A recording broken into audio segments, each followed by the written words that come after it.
Today on the Roach Koach podcast. We would like to thank Jay Weinberg for his dedication and passion. You were not a fan of A Perfect Circle. Correct. I mean, I was really into a double speed. DJ 2X over here. Yeah. Watch it. You watch everything in 2X? Roach Koach podcast.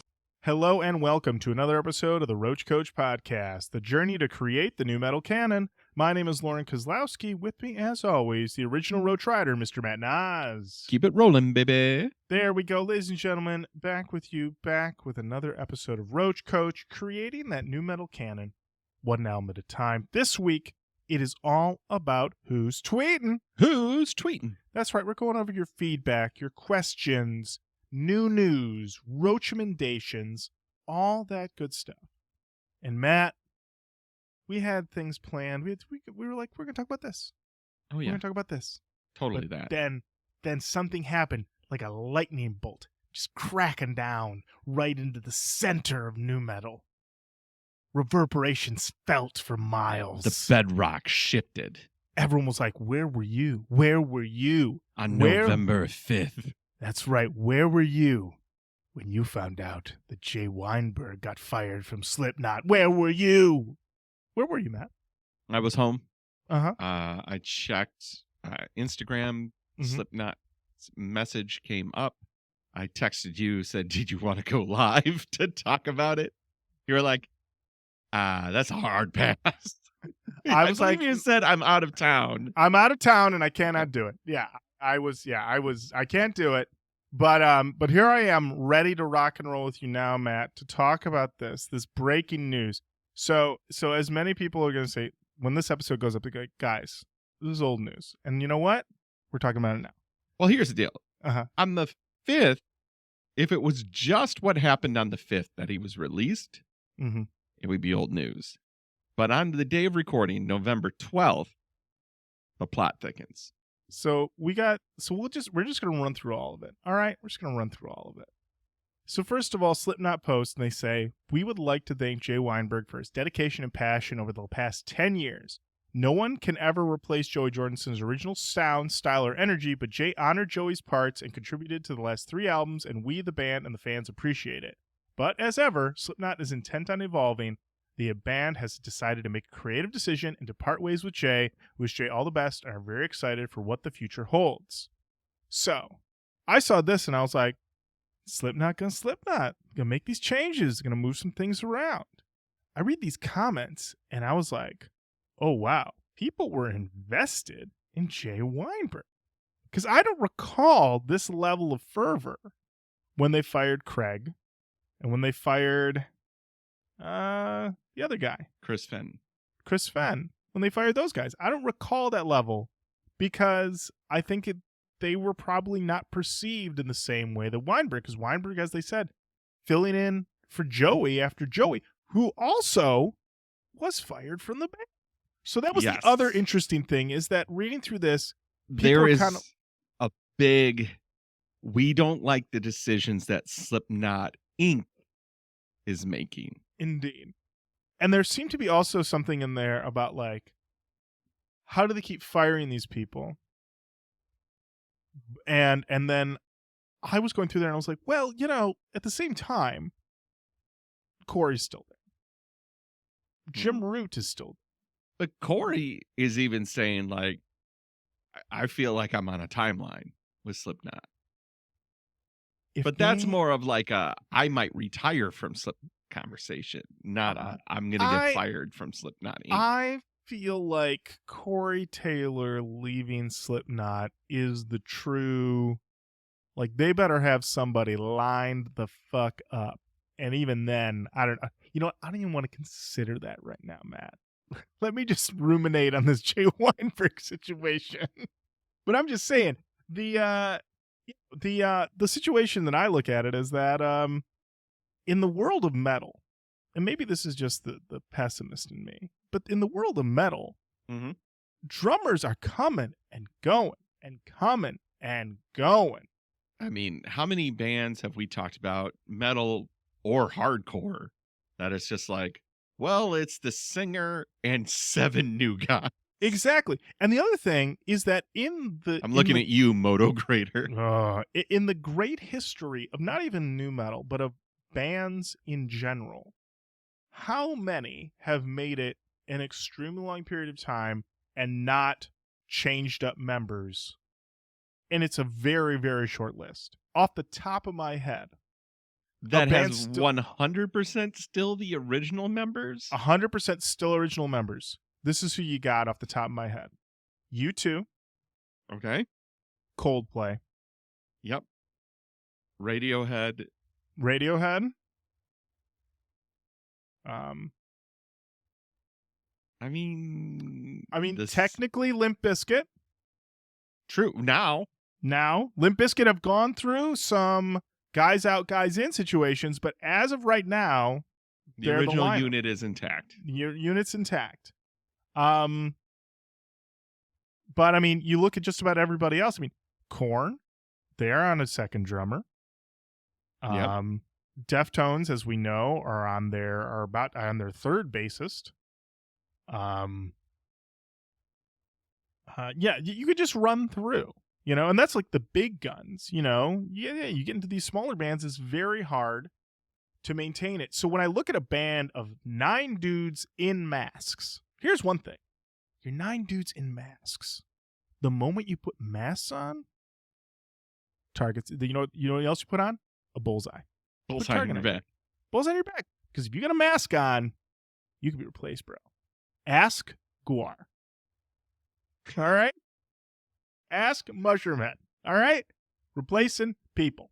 Now, that being said, you can even dig in deeper into the lore. If you want to dig into the lore of Slipknot, we're not going to get too deep into it because then we're going to get the maggots going after us. Oh, right. I don't need any of that shit, all right?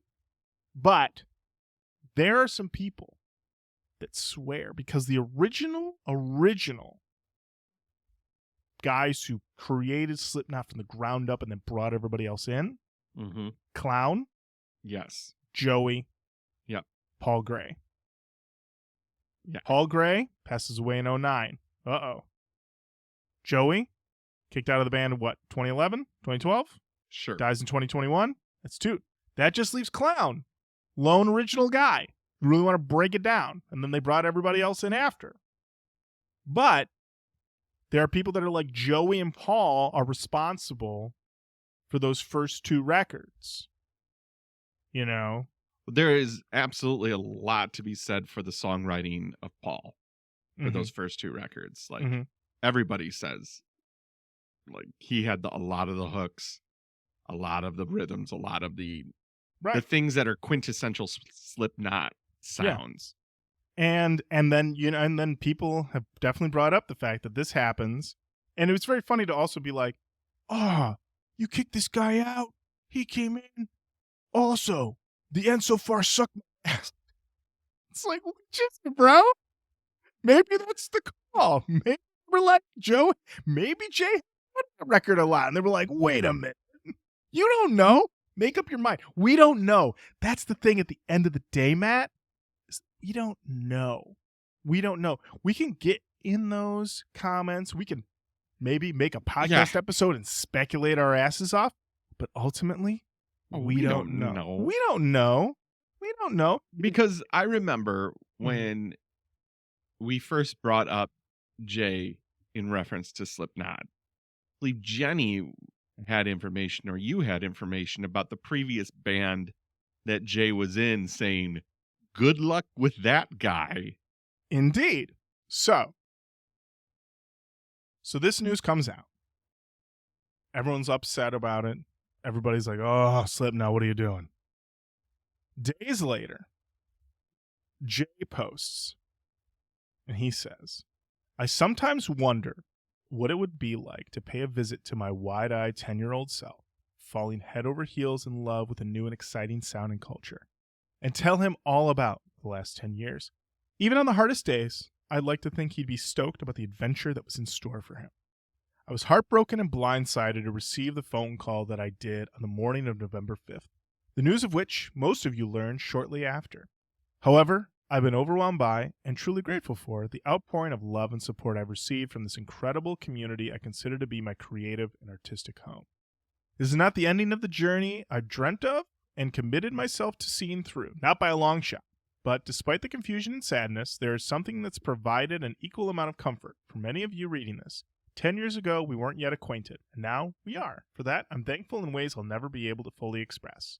I love playing the drums. I'll always love playing the drums. I'll always have a passion for music, art, and creative expression. Nothing will ever change that. I don't know how, and I don't know when, but I look forward to creating loud, passionate, and heartfelt music that we enjoy together again. Until then, please know it's been the joy of a lifetime to spend the last 10 years with you, sharing in our love for this special corner of the music and art world. This isn't the end, and I'm thrilled to discover what the future has in store for us. Thank you, Jay. Okay. So. Yep. Definitely had some PR people work on that with him. Yep. Put that really together. Chat GPT'd that up. Mm-hmm. Absolutely. I think the thing that I really don't like about the whole Chat GPT thing, Matt, is that it used to be that you had to go to some publicist motherfucker and say, help me punch this up. Help me turn this frown upside down. And that person had to sit there and just ghostwrite the shit out of it. And then at a certain point go, well, no, none of this is going to really sound like you. So here you fucking go, you know? And now that you can just put it in a fucking machine and it'll just gobbledygook it out. It just, it's not the same, Matt. But in any event, so I see this, it's pretty boilerplate. Immediately my thought goes to the Deftones situation, that it probably wasn't ever made an official member of the band. No way. Probably was a for hire situation. Absolutely. You know, and maybe he asked for a little bit bigger cut of the pie. You know? Maybe he said a little bit of scratch over here. I'm sweating behind this mask back here. Behind all these toms. Sweating. Wearing a jumpsuit every night. Well, damn. So, then we go. God. Yeah, if you're in Slipknot, you are constantly wet. Yeah, absolutely. The hairdryer budget for those guys. So then this gets shared on Twitter, on Rolling Stone's Twitter, and where they say that drummer Jay Weinberg has responded to news of Slipknot's decision to part ways with him, saying he was, quote, heartbroken and blindsided when he was told. Laura Jane Grace from the band Against Me, his former band, where he played drums, she tweeted, if true, poetic justice. And I was like, ooh, that's a hot one. Then I clicked because I saw replies under that tweet. And the follow-up tweet was, oh, does it suck to find out via Twitter, little bitch boy? And I was like, God damn, Laura Jane Grace? She ain't letting this lie. So, Matt, yeah, back when he joined the band, she posted a bunch of things, never directly naming him, but basically accusing him of being a diva player that demanded a lot of breaks, demanded a bigger spotlight for himself, said that when they were performing, Laura needed to move over so the audience could get a better view of him from the audience. The drummer was a lot of interesting stuff like that. So for her to go out and say this, pretty hot. Now, what's interesting is further down the thread, someone said, he is a really good drummer. And she said, oh, fantastic drummer. Like, unqualified. Like, oh, you know, like with no qualification. Yes, absolutely fantastic drummer. So that seems to be, no one is doubting this man's talent. He can fucking play surfacing. Like, what are we talking about? Exactly. He's a great drummer. Yeah, that's the thing, is that if this dude was whiffing it on these fucking Joey songs, oh, there's literally no way that he would. The Slipknot people would have been like, get rid of this guy. Get him out of here. So, I mean, if anything, that might be part of it. I saw a couple people say that the statement from Slipknot was also kind of undermining to Jay by saying, while you while you ably took Joey's place, you know Joey, and you gotta go. So yeah. So here we are now, Matt. Slipknot are down a guy. We know they a day later they started announcing new masks, which I'm gonna be honest with you. I feel like that's what Slipknot should be doing once a year. Like, I feel like that should just be happening once a year. Slipknot should, even if there's no album coming, they should just be like, "Hey guys, new masks, new mask announcement." I'd be like, "Great, perfect." They could do like one a year, even if there's like no album for like 3 years. They just cycle through masks they never perform in. I'd have no problem with that. Because they're doing fests that are coming up soon. Like, yeah, they're like, "We'll see you there, buddy. We'll see you there." So they've got to have somebody lined up. And, one day, listen, we know loose lips, they sink ships. Totally. And they also get out there. And I don't know if there's like a new metal Dumois Instagram or something like that, though there needs to be one. We can get more of them hot rumors of like what it was the reason, which honestly, it's probably for everybody who like wants it to be real juicy, it's probably money more than anything else. Has to be money. Has to be money more than anything else. And so, which is honestly pretty boring. So bet on that. That's usually what it is, because that's why that's what they said at the end of the day was why Chris was fired. Mm-hmm. Yeah. It was about royalties and it was about merch. Mm-hmm. Because Slipknot Inc., which now is like Clown. This is all speculation. I don't know how Slipknot Inc. works, but the accusations that I understood was because Clown is kind of like de facto Slipknot Inc. owner of Slipknot. Right. All the merch really comes to him first and then is disseminated amongst. So I don't know how any of this works. The fact that a band with 9 people has put out as many albums as they have, and it hasn't been like, "Oh yeah, we've replaced the other 8 6 times," is a pure miracle. Mm-hmm. Listen, to paraphrase the Social Network, lawyer up, bitch. You know what I mean? Like, that's what you got to do. All right? When you're getting drafted into something like this. Because think about it. Not only are you joining a band of 9 other people, you're joining a band of 9 other people in masks. It's right there in front of you. It's right there in front of you. So I'm just saying to all of our drummers who are listening, who are currently banging away on those practice pads, getting their demos together, send them over to Slipknot Inc. I'm saying it could be the job of your dreams, but it could also end up being the job of your nightmares. But also, even if you got to play like, I don't know, a month with them, after that you'd be like, slap it on the old wiki. Former Slipknot drummer. You. Me. Mm-hmm. Bobby Sticks. Bobby Sticks. Could you imagine if their new drummer's name was Bobby Sticks? His mask is all sticks. Aw, sticks. Just popsicle sticks. Everyone's like, it's the worst mask I've ever seen. Terrible mask. We hate your mask, Bobby Sticks. Yeah. So, yeah. So, listen. My feeling on all this, okay? This is my feeling, okay? Is that once a band makes 3 classics, which in my opinion, Slipknot have made 3 classics. Other people's opinions, they've made 2 classics. You know what? That's still 1 to 2 more than most bands. That's correct. Here's the thing. Let's be real. Slipknot have 2 agreed upon classic albums. Slipknot. Yes. Iowa. Okay? Everything else is gravy. Okay? Everything else is gravy. The album comes out. Listen, did I listen to this, the end so far, more than once? No. Nope. I sure didn't. Okay? I've listened to The Great Chapter a couple of times. It's got some rippers. And We Are Not Your Kind. It's also got some rippers. Let's do it a couple times. What's number 3 then? What's your number 3? Duality, Volume 3. Okay, Volume 3 Volume is 3. your... It's got Okay. Duality on it. It's got Before I Duality Forget riffs. on it.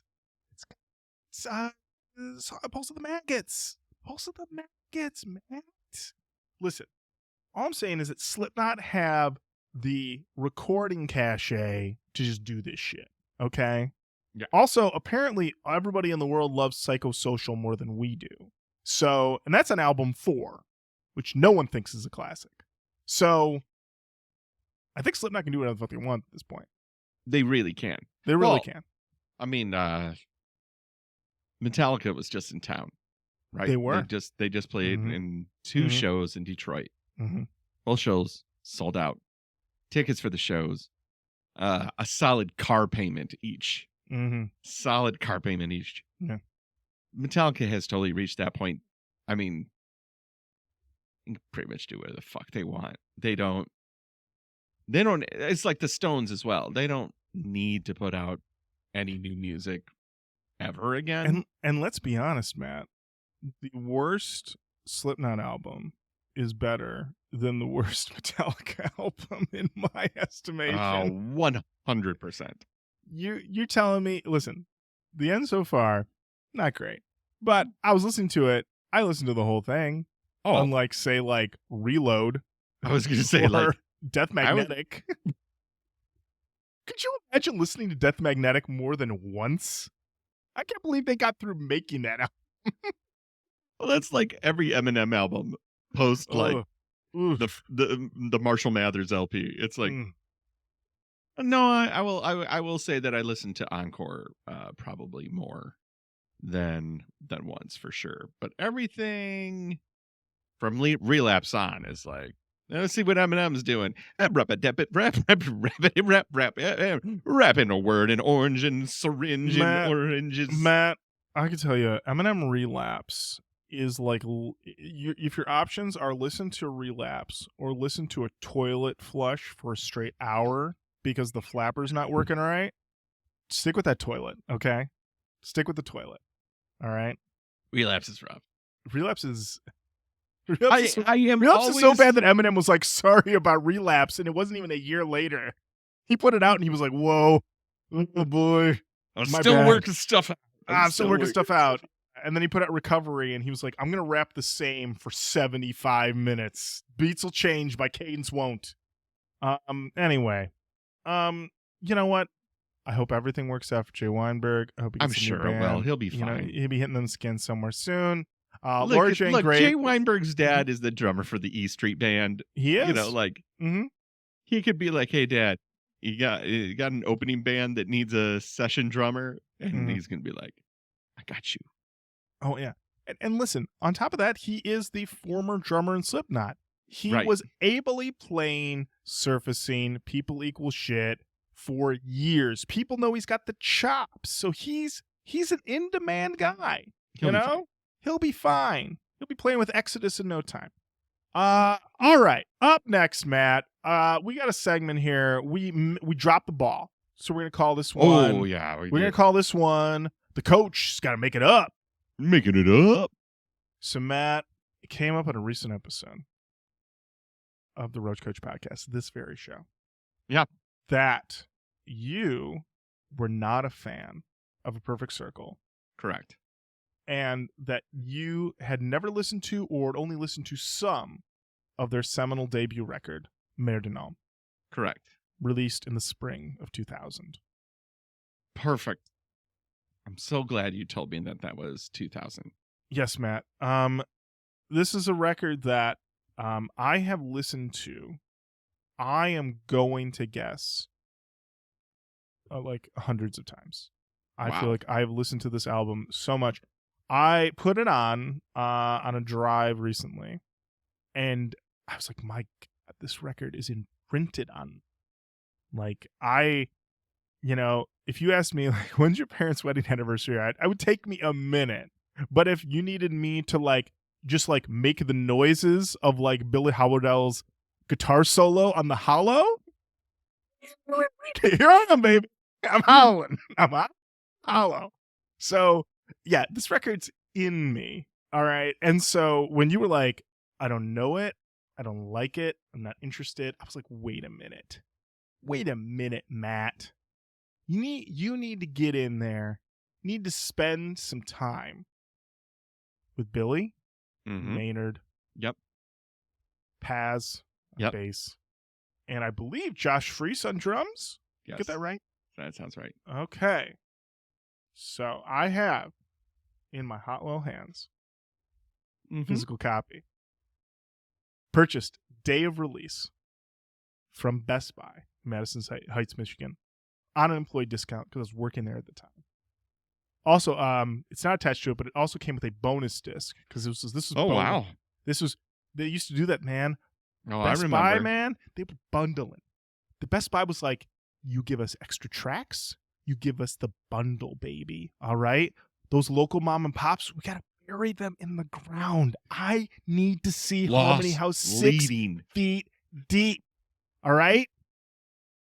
Bobby's Record Town. Sam Goody. Goody bye. Goody. Exactly.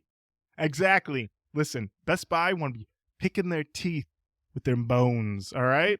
Ironically, as we say this, Best Buy has announced that they will no longer be selling physical media of any kind except for video games come the new year. So I guess I'm never going to Best Buy ever again. So yeah, why? I told my Blu-ray story, right? No. Yeah. Went to pick up a Blu-ray at Best Buy and couldn't find it. Asked somebody if they could tell me where I could find a Blu-ray, and they said Blu-ray player. And I said, why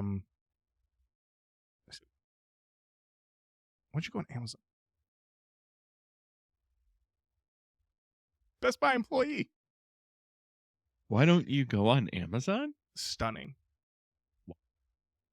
I guess that's a company that knows it's been beat. Mm-hmm. So, Matt, I'm holding it here, and I just want to say, as I mentioned in the past, this is a record that you could walk around. This was like a bit of social currency amongst white boys ages 18 to 20 in 2000 to 2003. Okay? Well, I definitely was one of those. Yes. So yeah, and so you could walk around and you could just say to people like, "Married to Noms?" and they go, "Yeah." You know, you'd handshake. We didn't dap back then. We just handshake. You know, maybe you'd bro shake, but you wouldn't. Yeah, but you wouldn't. We weren't dapping yet. And I remember when the second record came out, big deal. People were hyped. Everyone was hyped. More Perfect Circle. Bring it on. So this is a record that everyone could agree on. But Matt, it sounds to me like you are somebody who did not agree on it. But now you have spent time. You listened to the full album, cover to cover. Cover to cover? No. I have. Let me just say this. Oh boy, here we go. There's gonna be so much more Perfect Circle for you.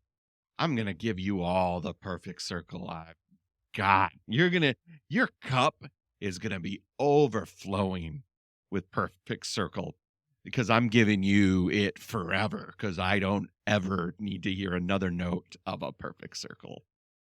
I have zero nostalgia for this record, where I think you have 100% nostalgia for this record. And I don't think the album's bad. I think time has been terrible to this record. And here's what I mean. This album, style, production, and everything about this record is now a audio gear testing demo for high-end audiophile gear. It is just very meticulously crafted music that you play on high-end gear to get the most out of it. But they're not playing a Perfect Circle. They're playing like a studio session band, because I feel like this is literally 700 demo rock riffs that I have like in a oh, I love that. I got the thumbs up. It sounds very much like the demo rock riffs that are now standard with like an artlist.io, or I need a rocking thing to put this on Descript, and it'll play a song that is ripping off a Perfect Circle 100%, and it's just like rock track. This is so cooked into the culture, it is now just rock track. And when I come back to this source material, because I have no nostalgia for it, I'm just like, yeah, this does nothing for me. I've heard too much of this. I do not need this at all. Okay, Matt. So basically what you're saying is this is the same complaint that I hear from people when I tell them that Citizen Kane is one of the great films of all time. They're like, I've seen all these bits. Everyone's ripped this movie off a million times all the time. And I'm like, I know, but they really kind of did it's also it's boring and I don't like it, but Citizen Kane is amazing. No, And I so love Citizen is Kane. Sarah's. It's interesting because, as you point out, and there's somebody else I missed in the lineup here in A Perfect Circle, Troy Van Leeuwen, also played on this record. Which one was from Failure? Troy Van Leeuwen. There we go. And the thing about it is that Troy, Josh Freese, Paz, and in a way, Billy Howardell are all guys who have been working in the trenches, either as supporting players or as session people for a really long time. And now as we record this, I mean, I think Troy has been back in Failure for a while. I'm pretty sure. And but he was in Queens of Stone Age for a while. And then Josh Freese, I mean, he is kind of all over for many years, and now has a permanent position in Foo Fighters. Yep. So, and Paz is now officially in Pixies. You know, so these are people who with known pedigrees, and Maynard's in a little band called Tool. Definitely. Yeah. And what's interesting to me though is that what I heard at the time, and I think what really hit for me at the time was it was like, I'm a big old Tool head. Okay. I haven't had a new Tool record in 4 years. I won't get one for another year. Here's new Maynard vocals. Great, perfect. Thank you. But they're going to be put over much more straight ahead rocking riffs. Okay.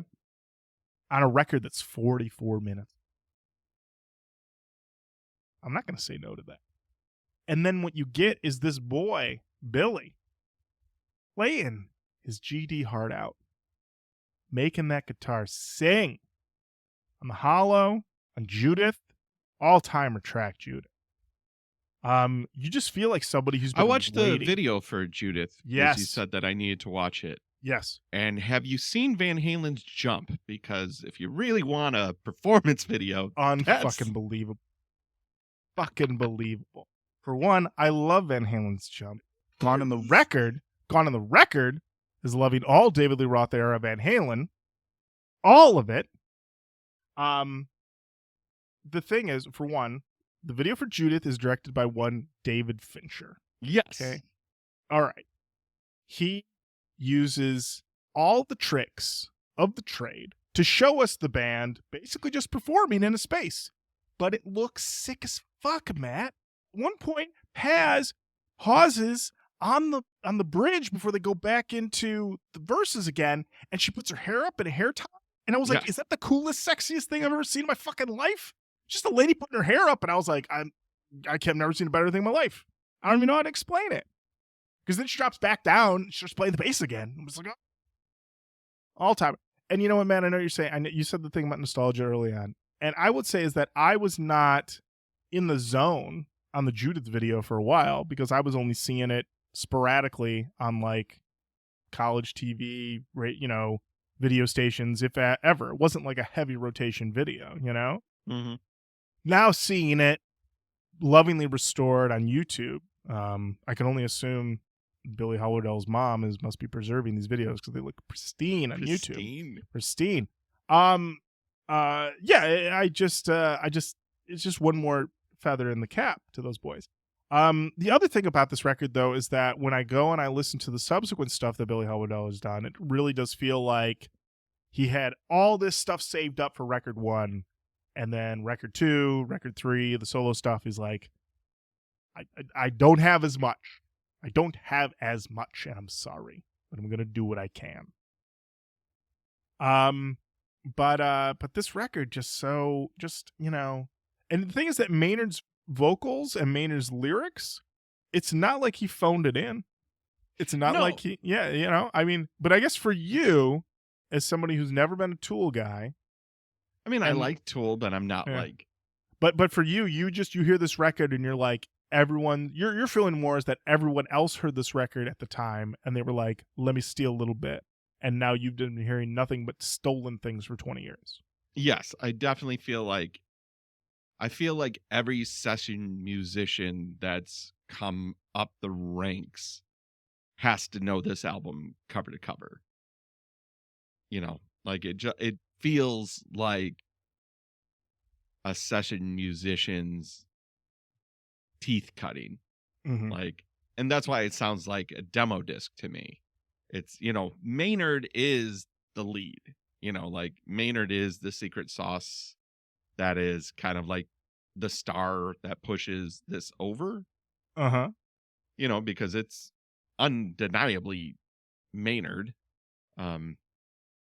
But I don't know. I listened to it. I mean, I started it like 7 times and I got 5 tracks in each time. And I was like, Matt, you didn't even make it to 3 Libras? no, I listened to 3 because that was a single, wasn't it? It was. I made sure to listen to all the singles, and I've heard the 3 Libras on the radio a million times. So, no, I made it to. I think, no, I made it pretty far because it is short. I was gonna say, man. It is short, but I don't think I've heard Over, Brenna, or Thinking of You. Over's kind of just one of those tinkly, taking you out kind of songs. But Thinking of You, that's got some riffing going on. Yeah. It's It's weird because it's just like, I also understand that my taste is not great. I like Muse, Lorin. I'm hopeless. What are we talking about I here? know, Matt. I mean, at the end of the day, you like Muse, and there's nothing we can do about that. Right. So, like, anybody upset right now that I don't like Perfect Circle, this shouldn't bother you. I like Muse. He likes it's a man that likes. We should just have that as a disclaimer at the start of every episode. By the way, Matt, one of the guys on the show, he likes Muse.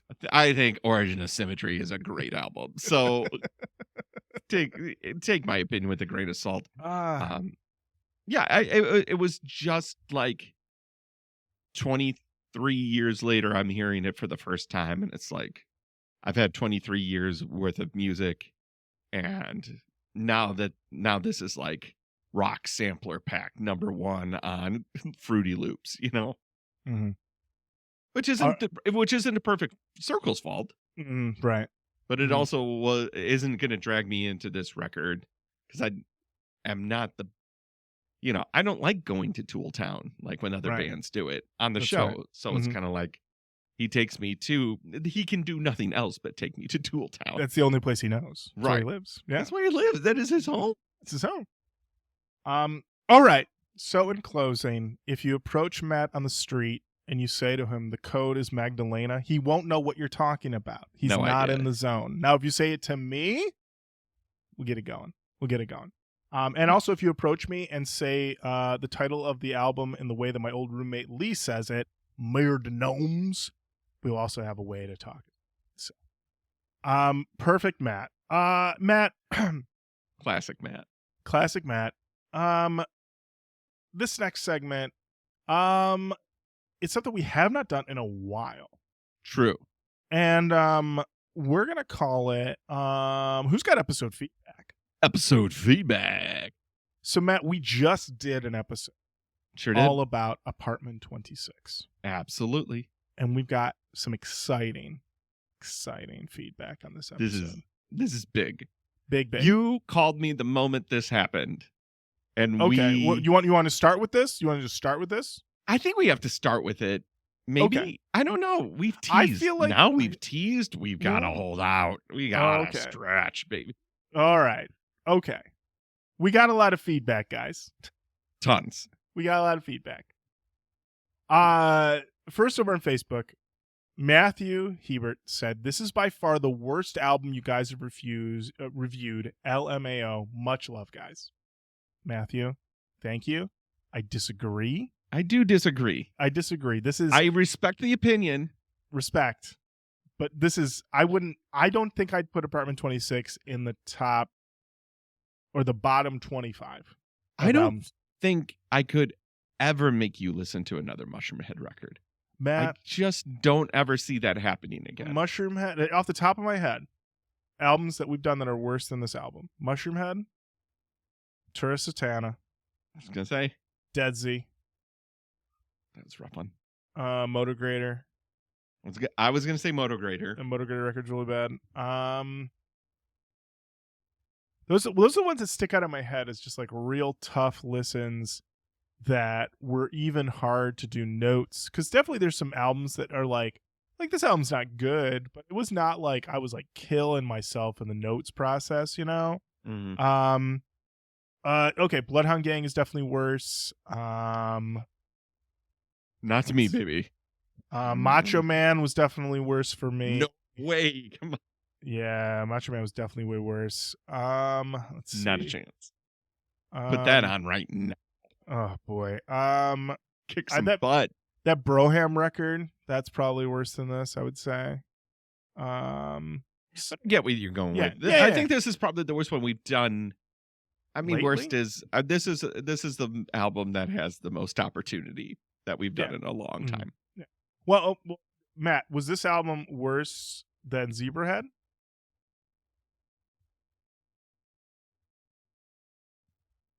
If I take myself out of the new metal mindset, I could probably get down with 3 or 4 Zebrahead tracks. A whole album is impossible. I just think that it's just very, very tough. Very tough. But I don't think I could pull 4 or 5 tracks off of this Apartment 26 and be like, I want to hear these 5 tracks again. It's like, right. Nah. Okay. So, yeah. So Matthew, appreciate the opinion. I think we definitely listened to worse, but fair enough. Either way, we agree. It's not great. It's not in the canon. True. All of these things are true. All these things are true. Matt, we have a comment from Lars. Lars comes in. He says, I read an interview with the band just as this album came out.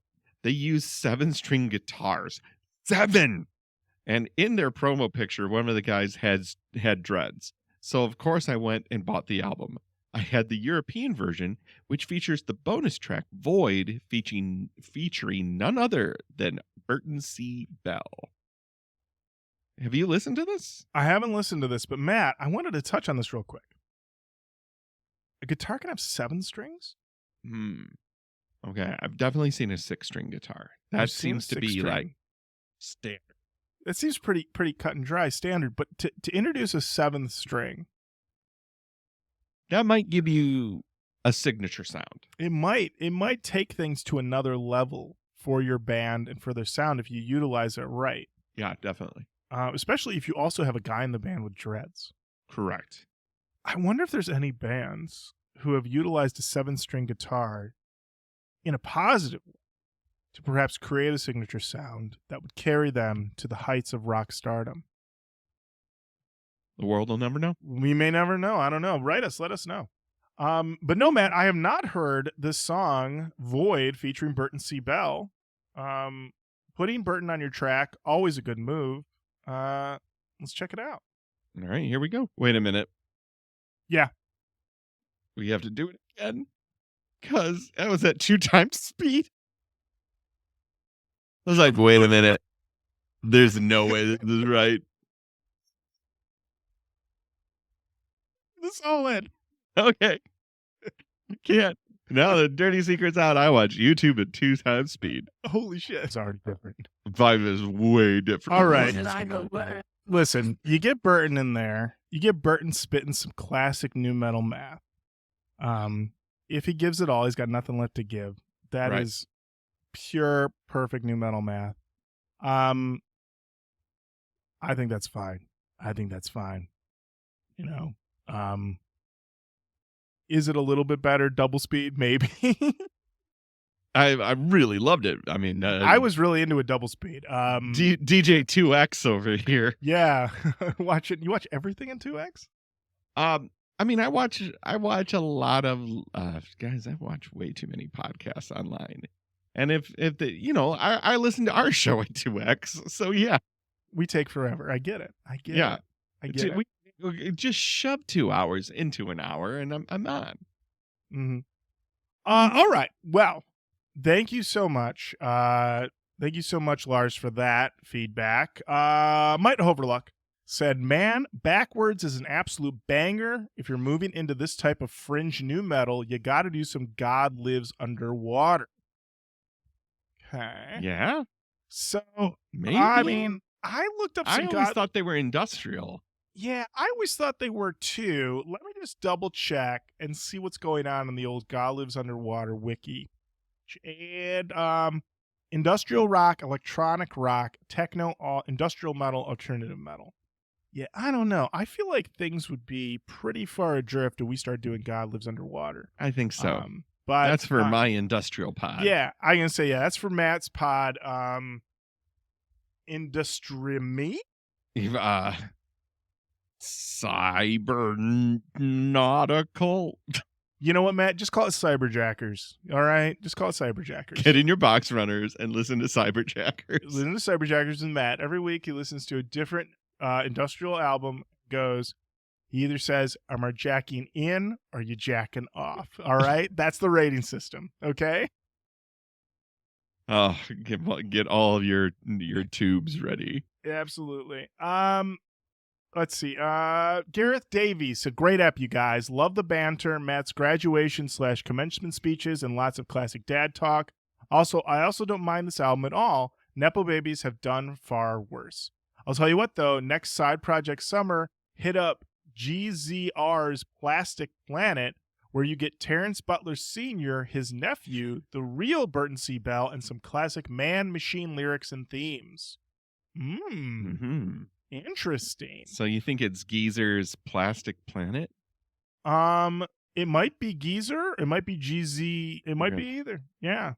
All I know is that at these moments when we find ourselves together in this room, we must remember that our parents are important to us and have been a guiding post that shines the light that guides us to the places we need to be.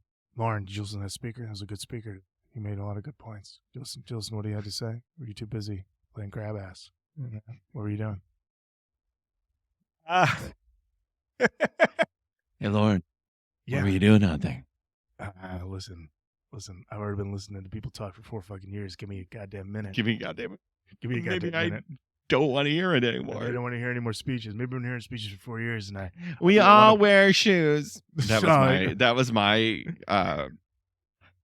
God bless him, but like it was a distance runner who did the. Oh yeah, talking about some shoes. Talking about shoes. We all wear shoes. So, and of course, I think like Forrest Gump came out in '95, so it was like a Forrest Gump mixed in there. Crazy. That's tough. That's tough, Matt. Auntie Allen said one word. Hey, yeah. I mean, it wasn't great, unfortunately. Yeah, it wasn't great, yeah. Matt, a follow-up from JD. JD comes in with real Roach Riders and Indigo Angels. No, it's Word Barber who will remind you sex is worth it. That's right. Word Barber is the guy who let us know. Sex? You gotta check that out. It's worth it. Why is Word Barber giving some commencement speeches? That's what you need to get. Hey, kids. Drugs. Do 'em. Sex. Oh, shit. Have it. Oh, my God. Dad, Dad, I listened to every word of that fucking speech. All right? So for all the kids playing at home that might not remember who the Word Barber is, that is a songmeanings.com commenter, right? That is correct. Mm-hmm. Yes. Yeah. Just making sure. Were you a little concerned that Word Barber was either a member of a super villain? I was worried the Word Barber was out there. words. Actually, Matt, I'm just receiving word now. Word Barber, he's getting a new mask made. He's the new drummer in Slipknot. His mask is all scissors. It's all scissors. And he wants to let you know that he's going to be playing them toms, playing them cymbals, and sex. Totally worth it. Tom said, wait, what? You're just getting to this album now? Holy hell, I thought this was done years ago. This is some Roach Koach Mandela effect shit. Listen, Tom, every time we do an album, we have to double check that we haven't already done it. Because we're deep in the weeds now, man. We're in the weeds. At this point, I think you could fool me. I think it would take me like 3 songs in, and then I would be like, wait a minute. Do you think, you would have to listen to it way more, but me, I think you could get me. I think you could April Fools me pretty good and be like, oh yeah, no, we're going to do this, this episode from like from like 50 to 125. Mm-hmm. I can almost guarantee I don't remember. I love to play this game, Matt, so I'm just going to go back. I'm going to go back here and I'm going to throw, let's see here. Let's see. Do you remember?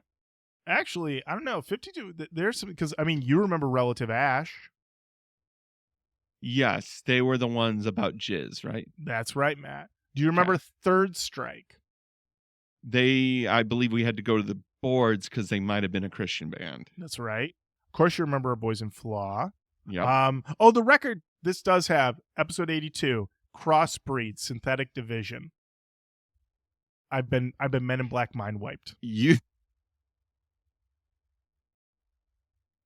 could put on Crossbreed right now. Right now. No idea. I'd be like, oh, I got to do this on the show. Like. It's one of those ones where it's just like, oh, that's a great song. Put it on the long list. But rest assured, this was the first time that we've done our Boys Apartment 26 on the show. There it is. Synthetic. I recognize this cover with the fly. Mm-hmm. Yeah. Matt, a comment from David Boone. Yeah, we did get that one. Said, you absolute mad geezers did it. Hell. And I cannot stress enough, motherfucking yes.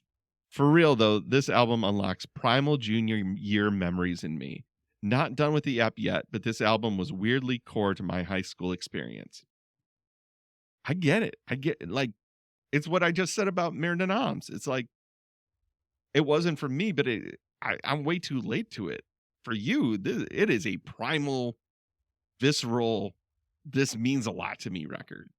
Matt, I would say this, like I said, it was the social currency of fall 2000 at Lake State University. That album, Chocolate Starfish, Corn Issues still got a lot. Listen, you could be in a situation you're like, am I going to be able to connect with this other young man in any way possible? And then you could be like, you like Corn? You like Issues? Oh, yeah.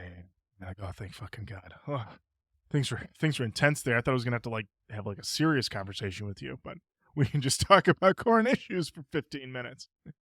Ryan on Instagram said the Sega Dreamcast is going to revolutionize the gaming industry. Everyone is going to have one. And this band, Apartment 26, is dropping an album called Hallucinating, and that people will be talking about it for decades. And we will get laid. Yeah. Ryan? David Boone did write back. He wrote to say, I regret to inform you this did not hold up. By you, I mean 16-year-old me. Perfect. So, Matt, we get all of this great feedback. It's very nice, very wonderful. And then we get a DM on the old Roach Koach page. Oh, my God. This DM, Matt, is from Biff Butler. I'm going to let everybody know, okay, that the way I have notifications set up on my phone is the pop-up, and it'll say Roach Koach, and then I believe it says the name of the person, but it doesn't really give me too much else about what they say. So I just see Roach Koach, and then I just see Biff Butler. And I was like, isn't that the Apartment 26 guy? And I was both like, do I read this? I have to read this. What am I going to do? I have to read this. Oh my God. I'm about to read this. And Biff Butler said, brutal, but a delightfully humbling listen. Thanks for that. Like your guest said, music for the massive is better. Do that one next, and then the emoji where you're hiding your eyes but sort of peeking through a little bit. So you called me. I called you, Matt. There was to no let way me know that you got this message. Mm-hmm. Yes. I got this message. You and I were cackling. Couldn't we were laughing very hard. Losing our minds. Because Biff Butler listened to our show. Right. Mm-hmm. Which took 49 minutes to get to the second song. Yeah, I should mention, we also did receive a text from Josh Toomey who said, 49 minutes and you're just on track 2. I was like, we're the best. What can I tell you? We're on brand. Like us. We're on brand. Nobody does it like us. But then I'm laughing because Biff Butler, son of legendary bassist Geezer Butler, to sit through us talking about cutting our dicks off. I mean, this assumes that he listened to it at 1x speed, did not use the 30-second button. I have to imagine he just, all right, let's just keep going. Maybe he did, maybe he didn't. I don't know. I just imagine the 15 seconds one. So, Lorin, just tell me that you wanted to cut your, oh, yeah, this is the year. Cut dick off. Maybe. Like, I timed that perfectly. Maybe. You know what? You never know. I like to think whenever I find out that someone who made the album listened to one of our shows, I always like to think that they listened to it at half speed. They slowed it down even slower to luxuriate in it more. But Biff, thank you so much for writing to us. I did message him back. And I mean, if he's saying we need to do music for the massive, we should do it. I guess I think we have to. Like, if the person who made it is like, you have to do it, then clearly we have to. So we'll be back to them well soon. And certainly, you're in a band, you're not in a band. Keep on saying hello to us. Keep on commenting. Facebook, Instagram, Twitter, email roachkoachpodcast@gmail.com. Slide into those DMs. We love to hear from you. Matt, there's only one way to close out an episode of Roach Koach, and that is with Vandals Can't Handles Part 2. With the rise of the Roach. Matt, this week... The artist this week is a band called Polkas. The song is Close to the Enemy, and the version I have is on an album called Greed. So... here we go. All right. We got there. We got there. It was a second. I was a little nervous there for a minute because I'm going to tell you, Polkas, this album came out in 1998. Okay, perfect. So this kind of that like hardcore new intersection that a couple of bands did. Dug it. Glad they went where they went because his voice, not the strongest. His voice when he was singing those verses. Oh. But when he got to that chorus, punch my fucking ticket. I would say the thing I got from it was definitely, if you told me this band toured with like 1 minute silence, I would totally buy that. This one was definitely one where I was like, this guy, he starts strong with the wake ups. I was like, yes. Love that. Wake us the fuck up. Let's do it. And then he gets into the things that he wants us to wake up to know about. And then you start to creep into that area where it's like, hold on. Are you a cool person waking me up to the things that are harming me? And, I need to be woken up about. Are you a Rage Against the Machine wake up, basically? Where I'm like, oh, man, you're hipping me to some shit. Oh, shit. Yeah. But then you could also, it's that fine line, Matt, where you also turn into the wake up, where suddenly you're my dad Wake up. Hey, Wake up. You fell get out of asleep bed. you wake up, get out of bed. Wake up. You fell asleep during this incredible commencement speech. They're making shoe metaphors.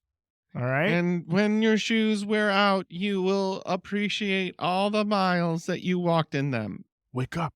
Wake up. This, and so that's where he gets in there. He starts to get a bit into the weeds, but he gets out of them weeds enough and he delivers on the chorus. I like that the band was just like, this is a little bit too mid-tempo for us. Let's rock. Let's rock it. Yeah. It's like they told him, like, listen, at this point, we're going to do it. If you're not done with whatever you're saying, whatever the fuck you're doing, we're gonna railroad right over matter. you, buddy. So overall, I enjoyed it. I definitely think I would put it in. I want to hear more.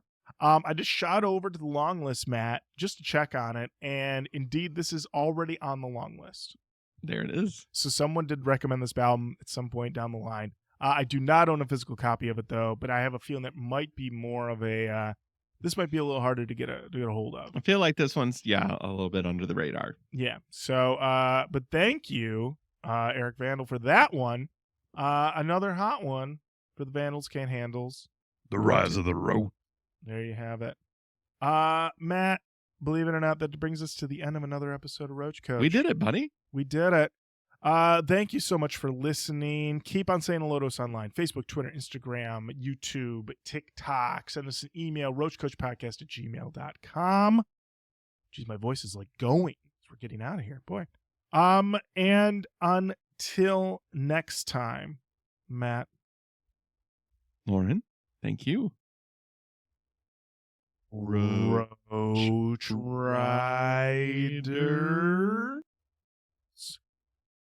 And indigo wings. Thank you. All right. Okay. Bye-bye. Bye-bye. Roach Koach Podcast. hot all day, every day. The Roach Koach Podcast. all day, every day.